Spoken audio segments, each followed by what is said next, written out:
Good morning. It is my great joy to welcome you to Unity of Columbus on this beautiful late spring day. And it is my great honor and joy to welcome back in person Lisa Ferraro.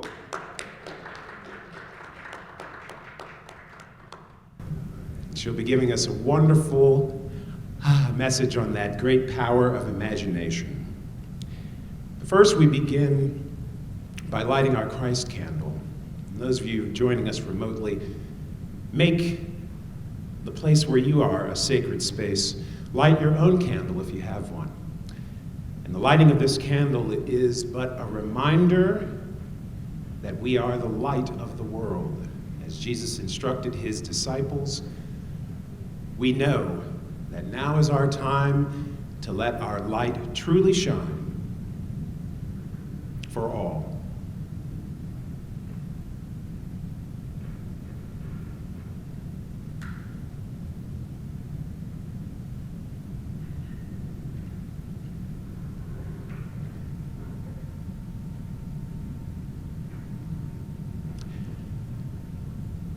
And in this moment, we pray from the consciousness of the Christ within us, lifting our world in prayer, knowing that as one is uplifted, all are uplifted.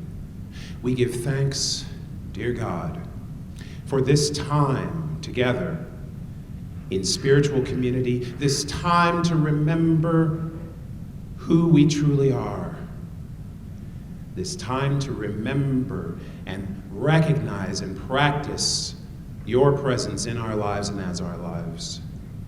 We are spirit. We are one with all life.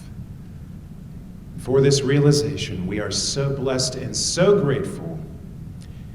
Thank you, sweet Spirit. And so it is. Amen. Well, again, I say good morning to you all.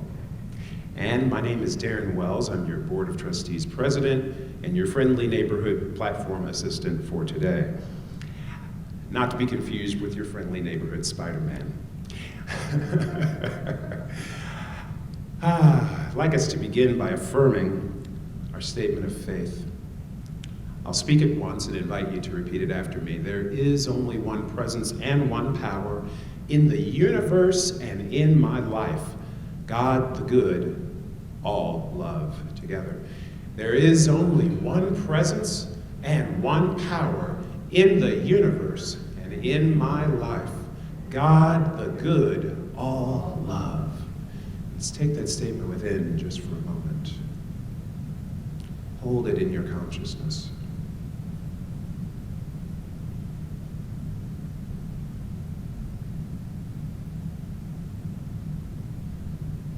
With the consciousness of faith, steady and unwavering, we speak together again aloud our statement of faith together. There is only one presence and one power in the universe and in my life, God the good, all love. So it is. And we are Unity of Columbus, one of many Unity ministries located throughout the world, founded by Charles and Myrtle Fillmore over 100 years ago.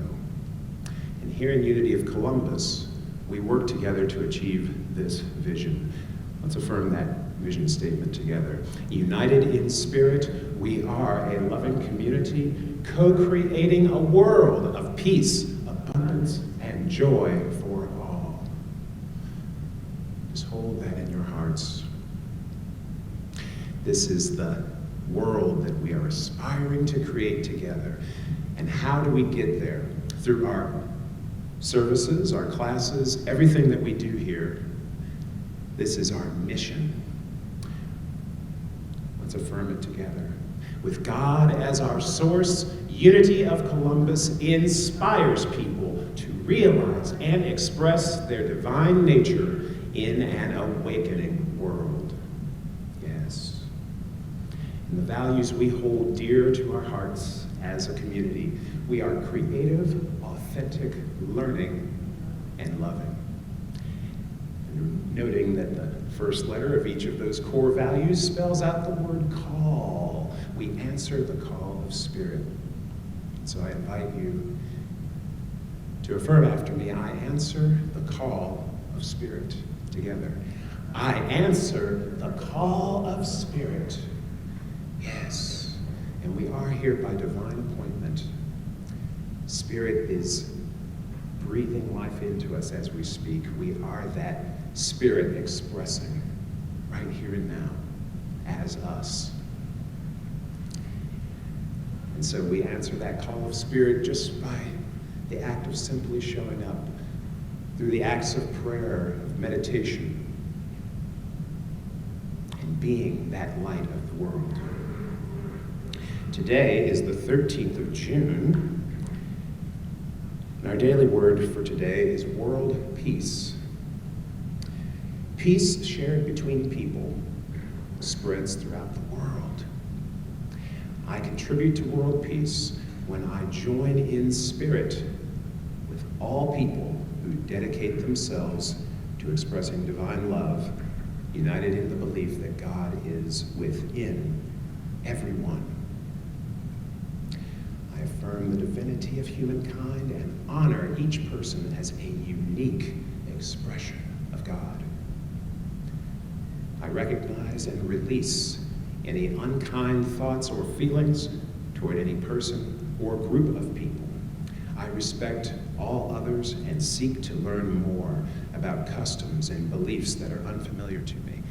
As I grow in a spirit of kinship, I believe a warm, friendly attitude communicates my intentions as effectively as my words. I smile easily and extend myself to others in a spirit of friendship. I remain mindful that as peace flowers between individuals, peace grows in the world. And the scripture from Micah, chapter 4, verse 3, nation shall not lift up sword against nation, neither shall they learn war anymore. And that affirmation once more, peace shared between people spreads throughout the world. And I invite us to take a deep breath. I'll speak that affirmation once more and invite you to repeat it after me. Peace shared between people spreads throughout the world. Together, peace shared between people spreads throughout the world. Let us feel that peace now. Let us be that peace through this sacred time together. So now we'll invite up Lisa Ferraro with our meditation.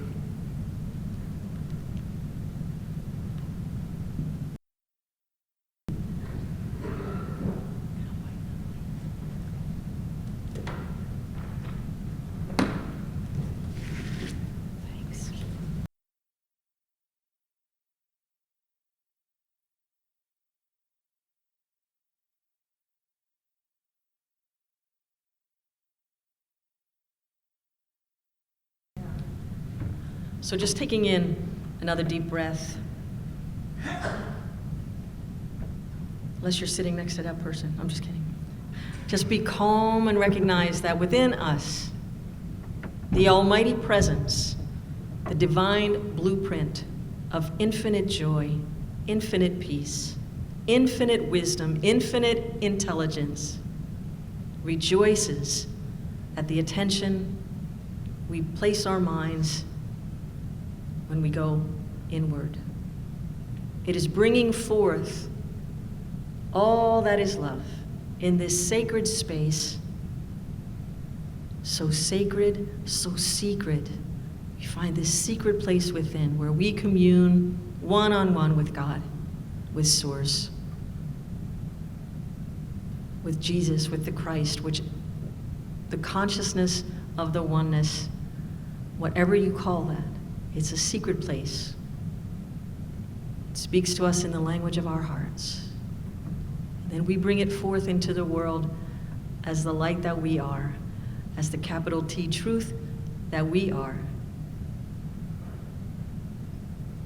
We bring it into being through our humanness. If you know this song, you can sing it softly with me. It's a song called Sacred.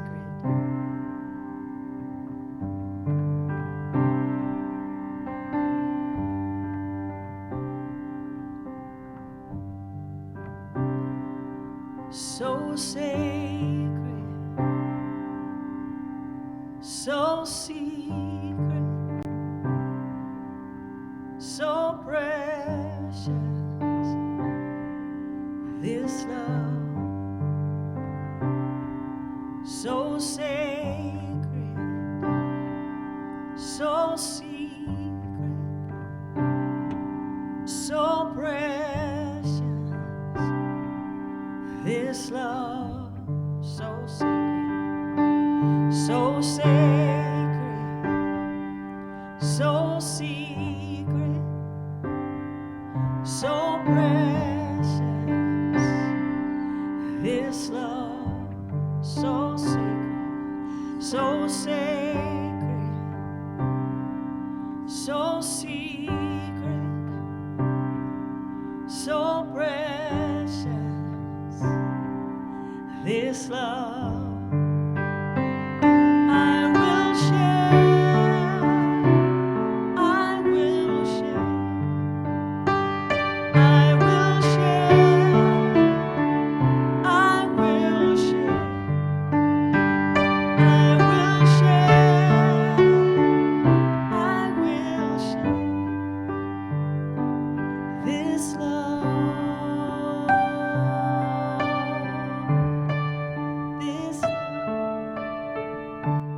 This love, so sacred, so secret, so precious. This love, so sacred, so secret, so precious. This love.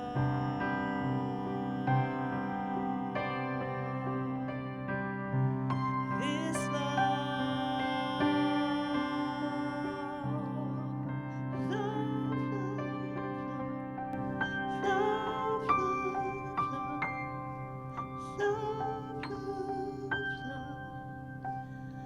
love,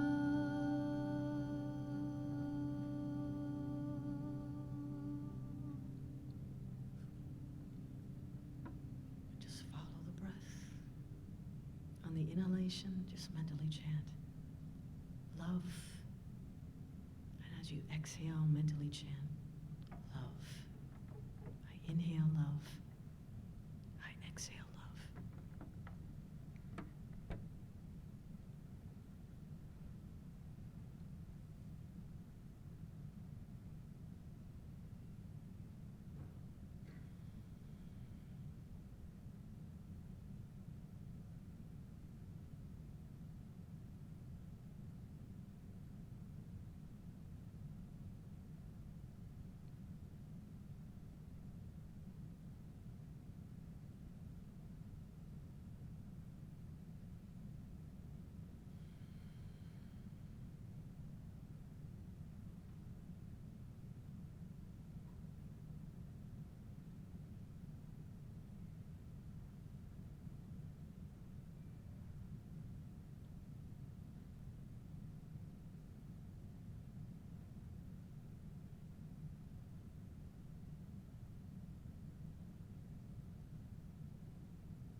into my heart.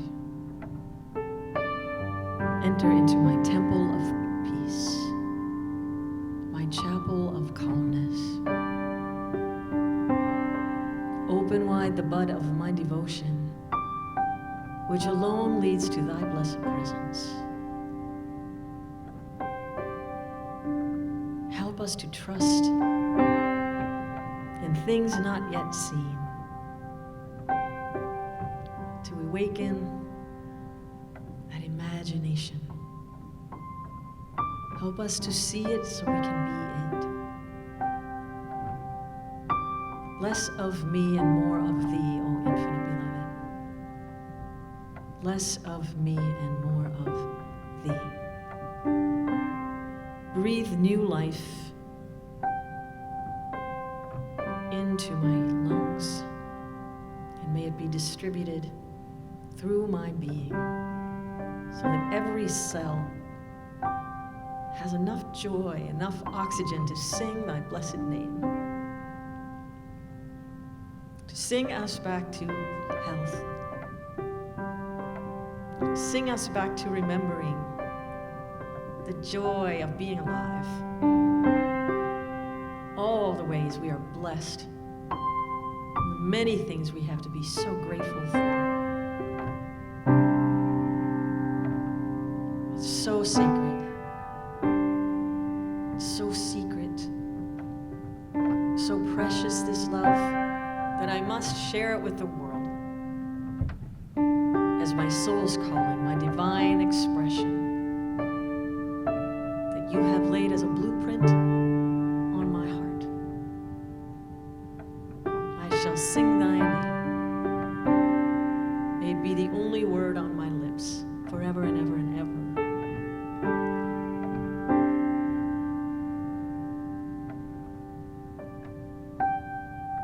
I know that there is oneness. I know that there is connection and joy. I live for that joy. I get caught up in it and share it wherever I go.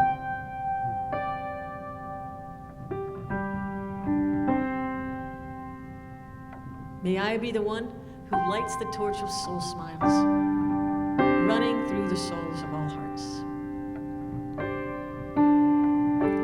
I say thank you for this opportunity to be who I am this day. And with each step I take, I will be the very best me I can be, only if I tune in with thee.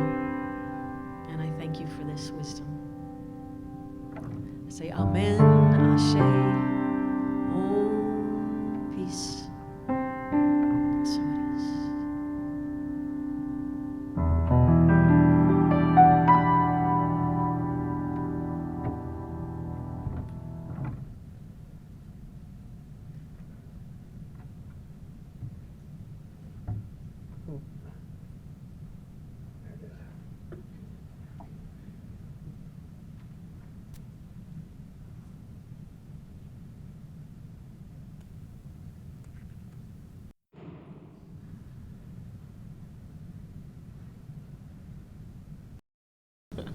I will understand it better by and by.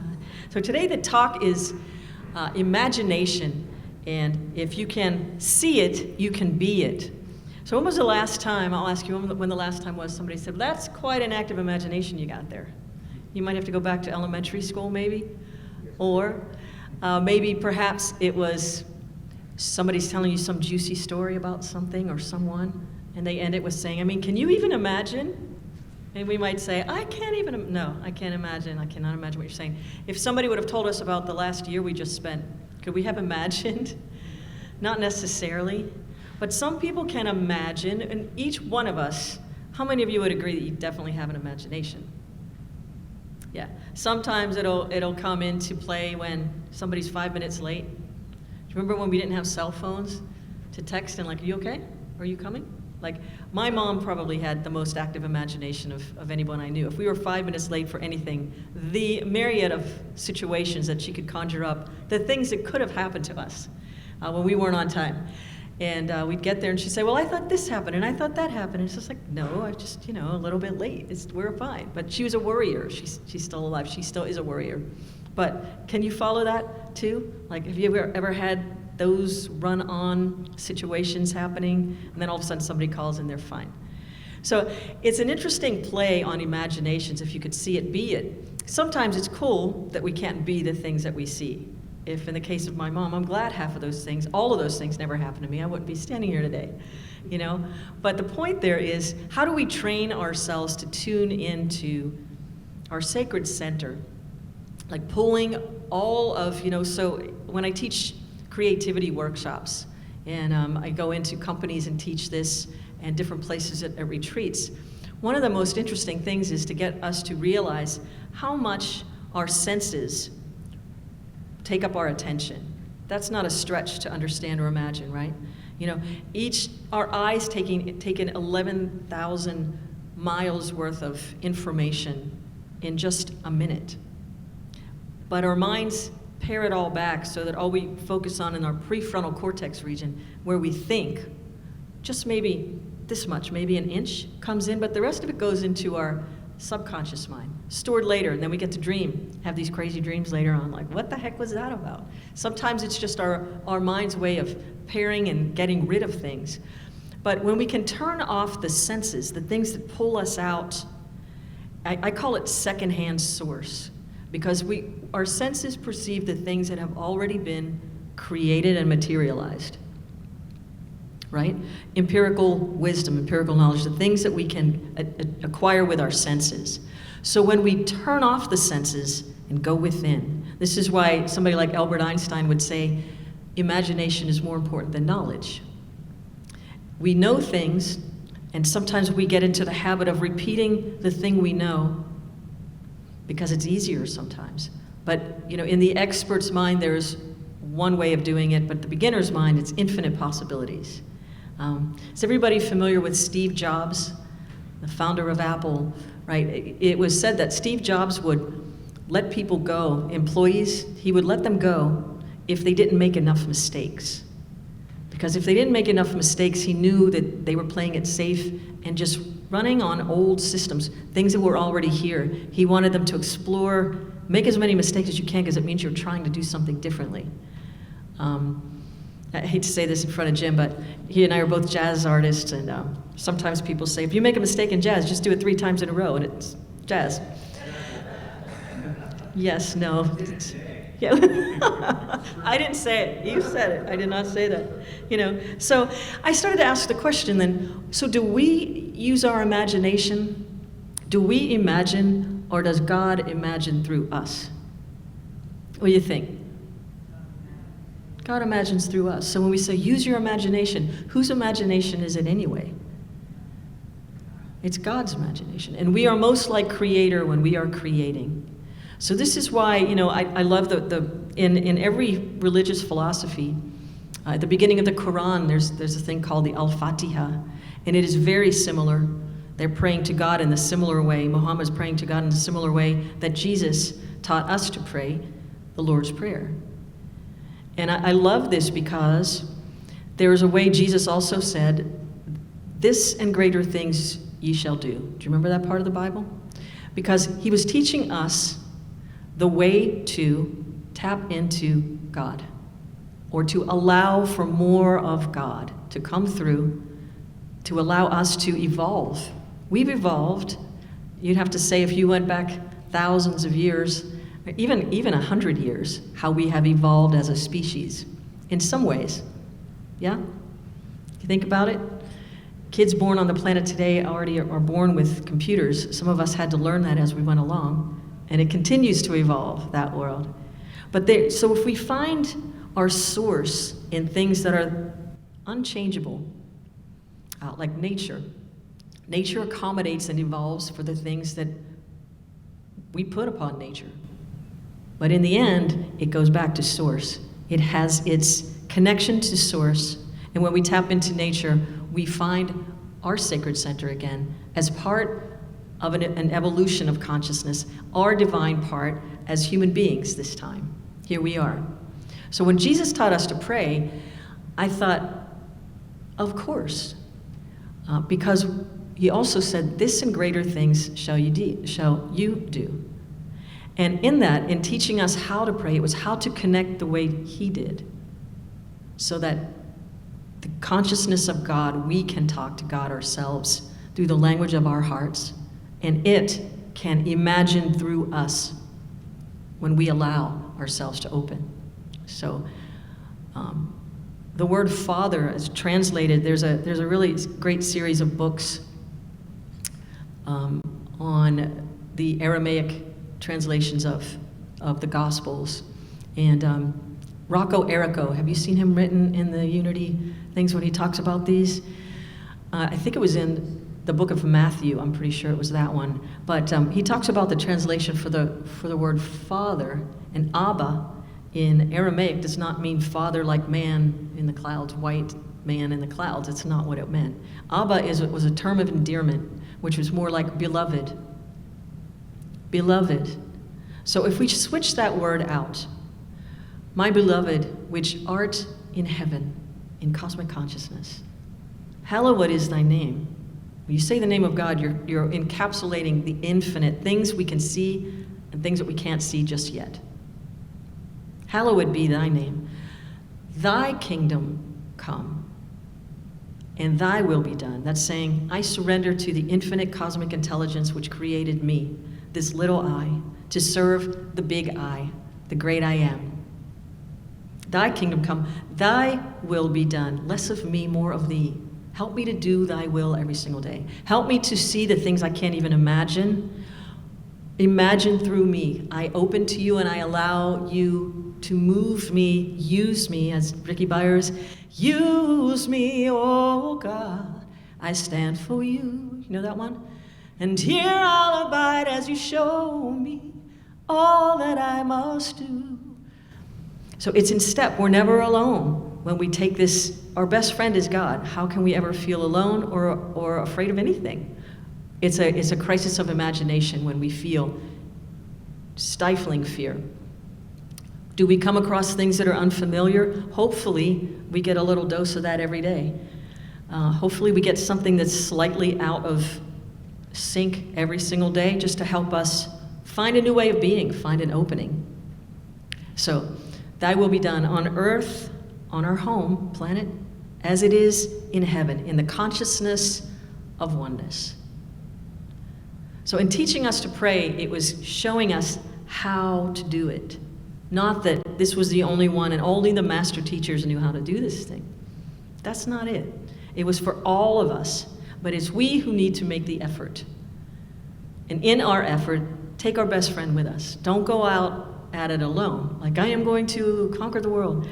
Conquer yourself. Have you ever heard that? Change the world, change yourself. That was something I learned when I was in my 20s. I saw it on a bumper sticker, and I thought, right, you know, if I work on myself, that's going to keep me busy for a long time. I don't know about you, but I'm still a work in progress. But I say a work in process, and practice makes progress. So practice God-reminding activities. Share some of those. If I said a God-reminding activity, what might that be for someone? Being in nature, beautiful. And gratitude prayers. Playing jazz music, yes, singing. For me, it's meditation.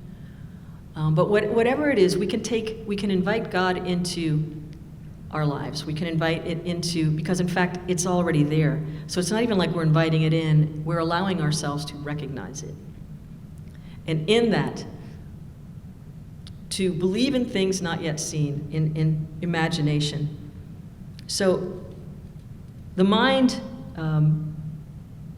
this is really funny, the mind fills in because of empirical knowledge. The mind fills in the blank of what we can't see because it's used to seeing things so many times. It helps us to feel safe. We like to recognize patterns. We can probably all remember how to tie our shoes. But if we see a certain thing, do you ever just see a certain thing and be sure that you knew what that was and what was going to happen next? Yes? Okay, so I lived in Berkeley, California for a while. And one day I was walking down the street and I saw a young woman with a leash. And I couldn't see, she was at the edge of the corner and I couldn't see what was at the end of the leash, but I was imagining in my mind, I wonder what kind of a dog that is. I wanted to get there and see the dog. When I got to the corner, I looked around the corner to see what was at the end of her leash, and it was a pig. So I thought, okay, I was in Berkeley after all. So that opened my mind to the imaginal realm of possibility. I had never thought of that before. From Pittsburgh, I'd never seen anybody walking a pig. So it was such a curious, beautiful thing, because the next time I thought I was sure about a thing, I was like, yeah, but I saw that pig one time, so I don't know. This could be anything. And one of the ways I found it is helpful for me to stay in the moment and to stay in the opportunity to imagine is to just ask more questions. Okay, this is what I see, but what else can it be? You know, I'm not sure how many of you sometimes surf Facebook, and every once in a while you'll come across one of those little memes where you see a child of maybe 4 or 5 or even 7 or 8 these days playing with an old telephone, or telephones we grew up with, and they have no idea what it is or how to work it. And it's fun to hear what they imagine this thing to be. Like, what is it, you know? So it's fun to look at things like that. I invite you this week to practice curiosity and questions. If I didn't do it like this, how would I do it? You know, I have a friend whose mom got very imaginative with baking, which is not, you know, baking is pretty precise. How many bakers do we have in here? Do y'all love to bake? Excellent. I'm going to hit you up around the holidays. I'm making a mental note. She would not have the ingredients she needed. You can do that. You can get away with that with cooking, but generally baking, you don't want to mess with baking. It's kind of like a science. But she would find something that was either the same color or consistency and just start substituting. And so we would be the guinea pigs, speaking of pigs. We would end up at her house and she'd say, I made this, you know, coconut cream pie. You want to try it? And I'm like, Rosemary, what's in it? I don't know if I want to try it. Well, I ran out of this, so I put this in, and I ran out of that, and I put this in. And it ended up, it always tasted really good, but I said, but you know, you can't call it that anymore. Like, we have to call it something else. So imagination, coming up with new words. Do you ever try to make up a word? Play with that. You know, our imaginations were vast, and they still are, but is pulling away from the habitual pattern thinking that we've been involved in since we learned how to say A, B, C, D, E, F, G, or 1, 2, 3, 4, 5, 6, 7, 8, 9, 10. Before that, the possibilities of how to arrange those blocks were infinite. And the first time somebody shows us A, B, C, D, E, F, it's not inaccessible to us any longer. It's still there. It's just the circuitry, the divine blueprint has something just pressed over it to help us get along and communicate. But how could we get along and communicate without language? Do you ever find you say something and you think you're being kind or clear and somebody hears it differently and thinks, did you ever say something that was perceived as not nice, but you didn't mean it? So what about language? Okay, what if we could just learn how to transmit a feeling when we walked into a room? Just a feeling of love. What if we just grooved that by turning off all the senses, going deep inside, back into, have you ever heard of imaginal cells? Imaginal cells, there's a biologist named Bruce Lipton who wrote a book called The Biology of Belief. And I'm going to read to you a minute about imaginal cells, because I think we are all imaginal cells on the planet right now, who are going through a little bit of a period of chaos, but we are going to emerge with a new way of being, a new way of doing. If we can see it, we can be it. So imaginal cells are the ones that create the incredible process of metamorphosis that occurs when a caterpillar changes into a butterfly. So we just didn't know it by name, right? But we knew there was this process of caterpillar into a butterfly. These cells hold the potential for the future. These imaginal cells hold the potential for the future. But initially they act separately before combining as one to create something incredible that is a great improvement on their previous existence. Can you get caught up in that? I see you as imaginal cells. You can be those imaginal cells. I'm going to read this again. These cells hold all the potential for the future, but initially they act separately. So initially we feel like we have autonomy and we are all little free agents roaming around as individuals, and we are. We have free will, we're individuals. but we're part of a vast intelligence that is one. And if anything this pandemic has taught us is that we are co-creating life together. Each of us matters in our own way, collectively and individually. We recognized how we can affect one another, right? But initially they act separately before combining as one to create something incredible that is a great improvement on their previous existence. So while the caterpillar is a caterpillar, it can't, because there's this all individualized, separate ideas going around. It can't imagine that it's going to be a butterfly one day. So I invite you to imagine with Source, with the words that the Christ taught us to pray. Tune in every day with that infinite Source within you. It is our divine birthright. We were born with this blueprint for a fantastic future. There's one of my favorite quotes, and I might have even said it here before, is from Howard Thurman. And he said, "Don't ask what the world needs, ask what makes you come alive. Because what the world needs is more people who have come alive." And when we do this, it's like we explode with this idea of who we are as our passion, the greatest passions of our life, our soul's calling. Only you can bring it forth, and it's not pressure. It's follow your joy, Joseph Campbell would say, follow your bliss. What makes you happy? Do that, and watch how the rest of it takes care of itself. Watch how the rest of it takes care of itself. I invite you to imagine a time or remember a time when something that you've been asking for or you knew you needed just showed up in a most unlikely way. Can you all think of a time like that? It doesn't have to be some huge thing. It could be a small thing that you really needed at the time. I was talking to my friend yesterday, and she was putting together 2 bookcases. And got the packages in the mail, and don't you love it when you open one of the packages, if you're like me, I'm not OCD exactly, but I'm organized when I put things together. At first I read the whole instruction sheet, and then I make sure I have everything so I can know what's coming. I like to know what's coming. I'm a planner like that. But I like to be left to the imagination too, somewhere in the middle. So here she goes. She opens up the box, pulls out all the pieces, and 2 important joints are missing from the first box. Now these bookshelves were identical. Did you ever see My Cousin Vinny? When he goes, identical. They were identical. Sorry. That's what goes in it. It gets stuck in there. I don't even know why. So they're identical. And so she's like, oh man, okay, so I'm gonna have to call about this. But she opens up the second box, lays out all the pieces, and don't you know, in the second box, what? The 2 extra pieces. So they could have given her any other box with this bookcase in it, in the whole warehouse of wherever this thing comes from. But it happens that this one without and this one with ends up in the same. What are the odds? Who cares? It's amazing, right? You can figure that out if you want to stay up here, or you can allow yourself to play with make-believe again. Remember when we were little?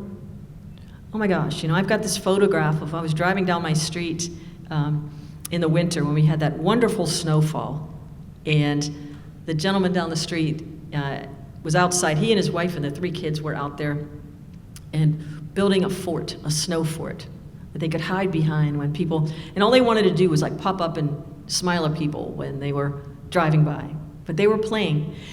How many, raking leaves, we made things with leaves, or like being up in the cherry tree, that was my house, your imagination, we could do anything, right? Imagine like that now. Imagine that the divine blueprint within us can resurface as we wipe away, dust away that which covered it over. In our cells, if the imaginal cells of a caterpillar butterfly is in a caterpillar, to return to health, vibrant health. We can do that. We can regrow it from the inside out of ourselves. Not to be confused with the idea that we can live in a human form forever. That's not the point. The point is we're not doomed to a past. We can focus on it differently with the remembrance of the words that taught us how to pray, to connect to Source, that created the divine blueprint of who we are. Grow ourselves back out. Grow ourselves back out. So from within the dying population of those cells, a new breed of cells begins to emerge, called imaginal cells, like you. Clustering in community, they devise a plan to create something entirely new from the wreckage. And out of the decay arises a great flying machine, a butterfly. Yeah. So if we go into chaos theory with math, if you're into sciences and maths, chaos theory is for any system to change, it must first go through a period of chaos, at which point it either collapses or reorders at a higher level of functioning. So some random thing, if we do one, there's a double pendulum. Next time I come, I'll show it to you, and you'll see that looks like it's just this random swinging. And until you watch it swing, it looks like just each time it swings, it's slightly different. And it looks like it's chaotic, like it's not doing anything at all. Until you watch the whole thing, and it ends up doing like a 1,000-petaled lotus flower. So if we change, I ask you, if you change one, what can you change in your life today? What is the imagine if you just, instead of looking at it like from here, if I just step over here. A whole new world, right? We invite a whole new world, a whole new way. A whole new seeing creates a whole new being. And if you can't see, God, I can't see it, help me to see it. Help me to awaken my imagination. That's what Jesus taught us. That's what all the master teachers teach. Is behold, the kingdom of God is within. As within, so without. When we go within, we can bring forth anything. And by going within, the things we bring forth are more loving and kind. And we're not wrestling over the things that are temporary here. You know, I often said, what would you rather have? Would you rather have the ability to have what you need when you need it, or have everything, like in a warehouse somewhere? You know, what good is a luggage cart if you've got it stored in Dallas somewhere and you're in Atlanta? I need it now. I'd rather materialize one when I step off the plane. We can do this. We have no limitations. It's just the repetition of it being a certain way makes us believe that we are limited in some capacity, and we're not. This and greater things shall you do. Just get, I'm not sure when the last time somebody actually told you, get full of yourselves, but do it. When you inhale, fill your lungs, feel them just puff up with light. We are little power kegs, like powder kegs. We are very, very infinite. I've told you that before, I think, in other places, but it's a very exciting time to be alive. It's always an exciting time to be alive, because there's no limit with what we can do. Do you remember the scene from Apollo 13? Do you remember that movie some years ago with Tom Hanks and reenacting the challenges that were on the spaceship, on the rocket, when they were up in space trying to get back, but something was malfunctioning. And all they had to call together all the engineers in a room to figure out how they were going to fix this thing so that they could come back to planet Earth. Do you remember that scene? And somebody walks in and just dumps this box full of miscellaneous things onto a table and says, you remember? And it says, okay, figure it out. This is what they have on there, and this is what we need to make. Imagination. Imagination. Nikola Tesla was one of the greatest inventors of all time. We're just starting to bring to fruition the things he was aware of. One interesting thing about Nikola Tesla, he did not mix with the world very much. What I'm not saying is you've got to stay home and meditate 24 hours a day and never eat spaghetti. Or I'm not saying anything like that. I'm just saying find the balance of the within and the without. If you don't like what you're seeing coming your way on the outside, spend a little more time going within. Contemplation, meditation, then see what comes out. It's just like finding that balance, like Rosemary with those baking things, or if you're a cook, just enough of this, just enough of that. So it's tasty, it's palatable. And allow the senses to inform your passion. What do you love? I love this, more of this, please. Just yes, please. And just yes, please, and thank you. One of the things with the regard to NASA, a friend of mine was an engineer with NASA, and when they were having trouble on the re-entry, when the heat shields kept catching fire or burning off and things like this, they had to come up with a new formula to figure out what the problem was. And the younger engineers, because they were so used to, nothing against engineers, they're brilliant people, but they had gotten used to using the formulas that had already been created to do the things they were doing. This particular thing was something new. They didn't know how to use their imagination the way the older engineers did. So a lot of retired engineers had to come back in and teach them how to think outside the box. Like they were asking the older engineers for the equations. They're like, we came up with those. It is your turn. You come up with them now. So this crisis of imagination is only because we don't spend enough time making mistakes, trying something new. Thinking, you say think outside the box, but it makes you think of a box. Go home a different way. Brush your teeth with a different hand. Just anything you've been doing, do something differently to shake it up. And spend some more time in contemplation and meditation. And you'll find that the infinite is just waiting to show you how crazy amazing you are. And your greatest yet to be is it's going to show you what you can see if you look with your inner eye of wisdom. Thank you.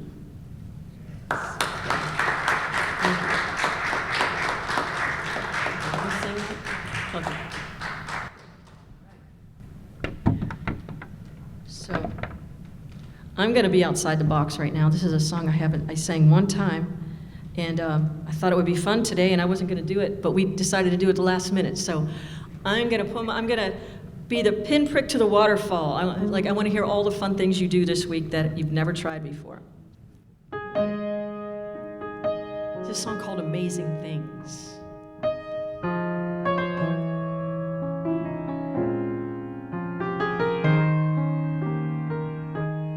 Imagine right now what you could be doing. Amazing, amazing. You will do amazing things. Amazing, amazing. You will do amazing things.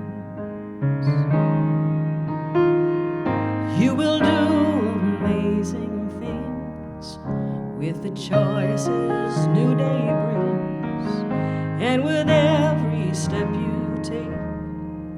Bless the progress that you make, the reason you live is there in every gift you give.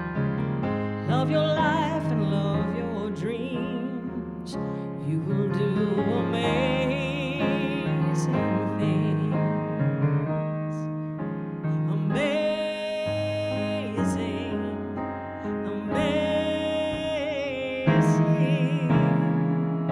You will do amazing things.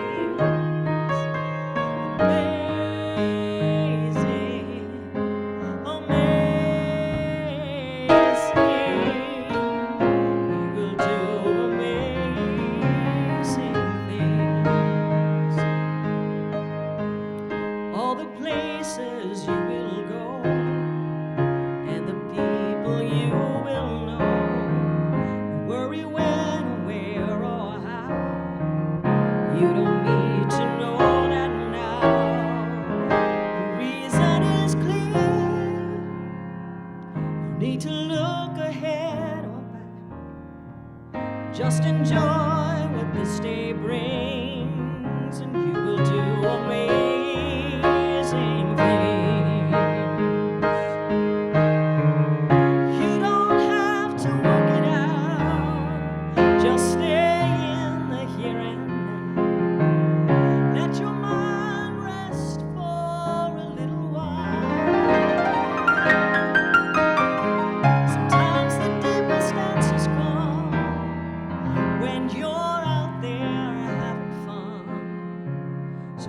close your eyes, take a breath, and know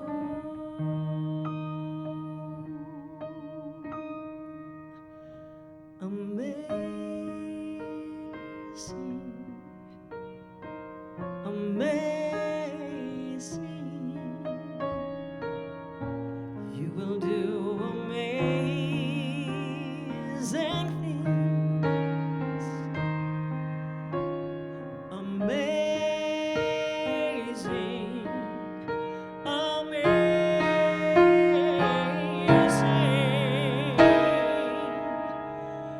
You will do amazing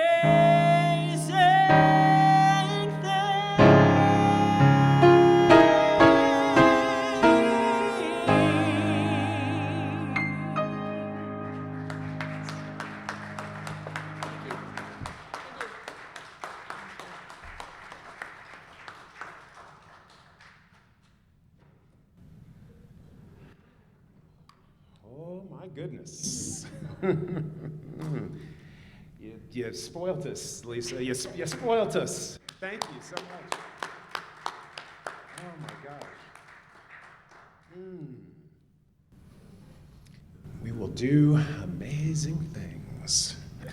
It's one of my favorites. Now's the time in our service where we give the gift of our treasure. Unity of Columbus is here, both for you and because of you. It is your tax-deductible tithes, gifts, and love offerings that helps us to fulfill our mission. And we are so grateful for you. So I invite you, as you take your love offering in your hand, as you prepare to visit, those of you who are online, unityofcolumbus.org, to click our donate button. Before you do, I invite us to join together in blessing our offerings. And let us speak that offering blessing together. Divine love, as me, blesses and multiplies all that I am, all that I have, all that I give, and all that I receive. And I am grateful. Those of you who are here in the room, we've got a love offering basket in the back of the room. And you can place your offerings lovingly into that basket at the conclusion of service. And so giving thanks to all of you for being here, in here, out there, wherever you are in the world, we appreciate your time, your attention, your prayerful energy. For you make this each week a spiritual experience just by your presence, just by being you and living from your authentic self. So thank you. I give thanks to everyone who helps make the community what it is the other 6 days of the week, Board of Trustees, everyone that works behind the scenes to help keep us moving. And I give a special shout out to the members of our Minister Search Committee who've been working tirelessly, prayerfully since last fall. And so that work is reaching its crescendo. So I thank Veronica, Sydney, Chris, and I am so grateful that a long period of transition. I really appreciate what you were saying about the chaos theory. It just, there's that catalyst, there's that change that is afoot. And in all the time of transition that we've been here, we're still here. We're still fulfilling that mission. We're still praying. We're still gathering each week. And we've really had to use our imaginations this past year. I'll be talking a little bit more about that in our town hall meeting at 12:30 next door. We have oodles of space, and we invite you to connect with us after service. Just grab a refreshment, talk to each other, and then we'll begin that meeting at 12:30, and we'll go no later than 1:30. And once again, a very special thanks to Mr. Jim Maneri for music and all the good stuff. And once again, a warm thanks to Lisa Ferraro. Yes. And to everyone who completed those candidate surveys this past week, thank you, and God bless you. Again, the town hall is today at 12:30. The midweek renewal is on this book called The Infinite Way by Joel S. Goldsmith. We had an introductory session this past week, but for those of you who want to jump in, join us. It's not too late. We're getting into the nitties and gritties of the book starting this Wednesday. We didn't touch the book this past Wednesday. It was just getting to know ourselves as a group. So if you'd like, we have a couple copies of this book in our library. So come and see me after service if you would like to check out a copy. And with that, let us stand. And we'll close with the prayer for protection. Together, the light of God surrounds us, the love of God enfolds us, the power of God protects us, the presence of God watches over us. Wherever we are, God is, and all is well. Amen. And as we close our service, as we know, holding in our conscious awareness that daily word of world peace, knowing that as we carry peace in our hearts, we bless the world, and we know and experience peace on earth.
I am submerged in eternal light. It permeates every particle of my being. I live in this light. Divine Spirit fills me within and without. I am a cosmic co-creator of love, light, and joy, making my way in this world as partner with the infinite. As more I listen, if I can see it, I can be it. I ask to be the light. And so it is. Many, many blessings. Peace. Om Shanti.